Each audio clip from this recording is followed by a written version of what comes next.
Well, I'm delighted to welcome Lucy Buxton back to the studio with the Deaf Society, but a new position since we last talked. Oh, and I must speak at a slower rate. So, yes. What is your position now? So I am now the CEO, the Chief Executive Officer of the Deaf Society. Congratulations. Thank you. Now, the reason you're here, and we do it most years, there's a special week that's coming up. Indeed, we have Deaf Awareness Week beginning. It starts on the 3rd of May and runs through to the 9th of May. So we're looking forward to that this year. Highlighting all aspects of people with conditions. The theme of the week is coming through it together. Lockdown, COVID, pandemic has been going on for, well, a good year at least. And people with hearing loss have found this particular time to be very difficult. The challenges of not being able to lip read, people wearing masks, having to social distance has been a huge issue. Plus also people being encouraged to stay at home and not go out as much, not to mingle, increases social isolation, which if your only way of communicating with people is on the phone and you find using the phone very difficult, the additional problems that lockdown has caused for people with hearing loss can't be underestimated, honestly. So the theme of this week is coming through it together. So what have we learned and how can we make positive changes for the future to make life better for everyone, really? See-through masks. See-through masks. Clear masks would be a huge help. I've used a few. I had a lady who made some up for me, which worked quite well. The issue with them is always going to be fogging, but there is a company in the UK that is now producing clear masks which are being used in some NHS hospitals across the water. Previously, the only ones available have been, completely opaque ones where you can't see what someone is saying. I personally have found generally people are willing to remove the mask if we can then increase that distance between us. But you can't do that in all situations. So medical situations, it becomes very, very difficult for people to follow what's going on.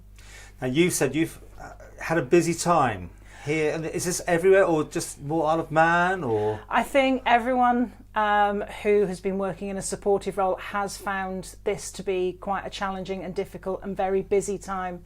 We certainly haven't been able to put the brakes on and do a bit of, gardening leave. And, my house is just as untidy as it was before. The garden is just as much of a jungle. I've spent lots of my time trying to keep in touch with people. So be it that by a weekly email or sending physical things out in the post or messaging or FaceTiming some of our users, our sign language users, they don't find reading an email particularly easy. So keeping in touch with them and making sure that they are up to date with any changes that have been happening. You can't always get it from the standard media output. So it's been directing people and then trying to give them more information in a form that's more accessible to them. And it's one of those disabilities that people don't know people have got, which is so, different from other things possibly. And consideration is the name of the game. Consideration, compassion. One of the groups that I sit on is Compassionate Isle of Man, so we've been doing a lot of work with them and the Hidden Disabilities Sunflower Lanyard Scheme. So part of what I've been doing during lockdown has been sending out bits of equipment. It might be a lanyard, it might be a wristband or a pin badge, just so that somebody knows if you're wearing it, that you might have a hidden disability that you're trying to make a little bit more visible. You don't necessarily want to go around with a big sign saying, I am deaf, but the lanyard or the sunflower scheme, can bring that visibility there. So it's been doing things like that. And that has worked, has it? It is working. I've had quite a few people say they have found it useful. One of the things that we developed was a badge. We have a range of badges. The most recent one says, I can't lip read if you are wearing a mask, which is a very simple sentence, but it does bring home to people, oh yeah, no, of course you can't. Yeah, I find it hard too. Yeah, it's even harder when you are relying on that to be able to follow what someone is saying, even if it's just something as simple as that's £9.50, please. You rely on all your other senses. So having something that will help. We also produced communication cards. So you can describe on the front your level of hearing loss. So you can say you're deaf, hard of hearing, hearing impaired. So many different phrases. Different people prefer a different term. So rather than make them use a term, we enable them to have that option themselves. And on the back, just 5 or 6 simple tips. You know, please face me. Please try and speak a little slowly.